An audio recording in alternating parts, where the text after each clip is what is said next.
Sebenarnya, sudah banyak juga disampaikan oleh para akademisi, para, orang-orang yang meneliti masalah ini.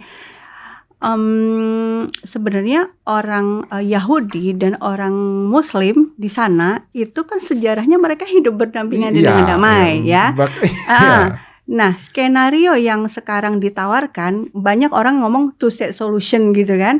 Tapi masalahnya two state solution udah berpuluh tahun nggak terbukti kan. Kenapa? Karena dari pihak Israelnya nggak mau ada negara Palestina, makanya terus memerangi kan. Israel melakukan pendudukan di tepi barat, di Yerusalem Timur, dan Gaza juga ada genosida 2 tahun terakhir.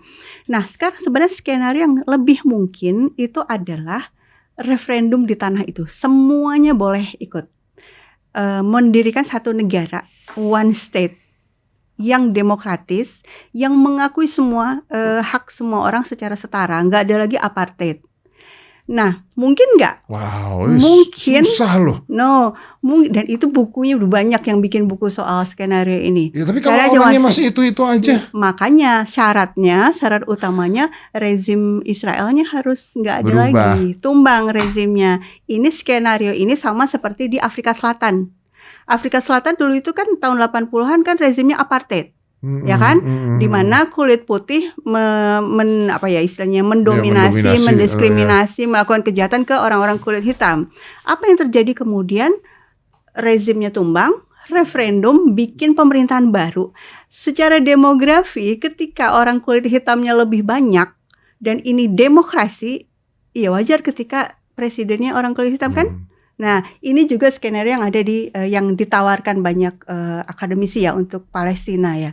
Artinya nggak ada tuh pembunuhan, pengusiran orang Yahudi, nggak ada dalam skenario ini. Ya sudah, kalau semuanya mau di sana, ya sudah bareng-bareng gitu loh. Tapi ada satu pemerintahan demokratis. Tapi karena secara demografi sekarang aja orang Arab Palestina itu kan sudah 2 kali lipatnya orang Yahudi Israel kan. Belum nanti para pengungsi ya, yang tadi. Mana mau Israelnya? Mau. Kalau rezim Zionisnya nggak ada lagi, dan secara gimana caranya rezim Zionisnya nggak ada lagi?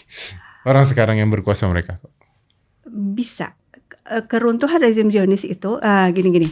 Ada seorang profesor Israel sendiri ya, namanya Profesor Ilan Pappé. Dia bilang, dia sejarawan. Dia bilang gini, dalam sejarah selama ini yang namanya sebuah pemerintahan, sebuah rezim itu akan runtuh ketika ada 3 syarat.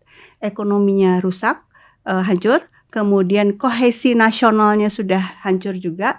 Yang ketiga, dukungan internasional nggak ada lagi. Oke, dukungan internasional nih yang kena dulu nih ya.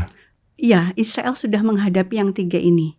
Ekonominya sekarang luar biasa kan, karena perang ya. Ya, bisa pasti. Kemudian kohesi dalam negeri, makanya sekarang banyak demonstrasi kan di dalam negeri. Ya, artinya benar-benar nggak puas sama pemerintahnya. Terus mereka berantem satu sama lain. Dukungan internasional sudah berbalik sekali sekarang. Dan kata Profesor Ilan Pappé ini berarti kan dia orang Israelnya sendiri ya. Terus dia bilang, ya menurut saya ini memang masa-masa akhir pemerintahan Israel ini ya, rezim Israel ini. Dan dia Profesor Ilan Pappé ini salah satu yang mendukung skenario tadi ya. Ya sudah, rezimnya runtuh, lalu kita sama-sama hidup berdampingan di sini. Nah, ada yang nggak mau ya, pasti ada yang tadi itu nggak mungkin 100% orang setuju pada satu solusi kan. Pasti. Cuma pada akhirnya ketika demokrasi akan suara terbanyak kan. Dan kalau kita lihat survei-survei, orang Palestina tuh mau kok gitu loh. Karena kan pilihannya mau hidup berdampingan atau perang terus nih ya, atau dijajah terus. Sama orang Israel juga pada akhirnya ya sudah ada kan. Karena di Israel sendiri juga banyak demo loh. Banyak demo. Terus anak-anak Gen Z apalagi udah nggak mau lagi jadi tentara kan.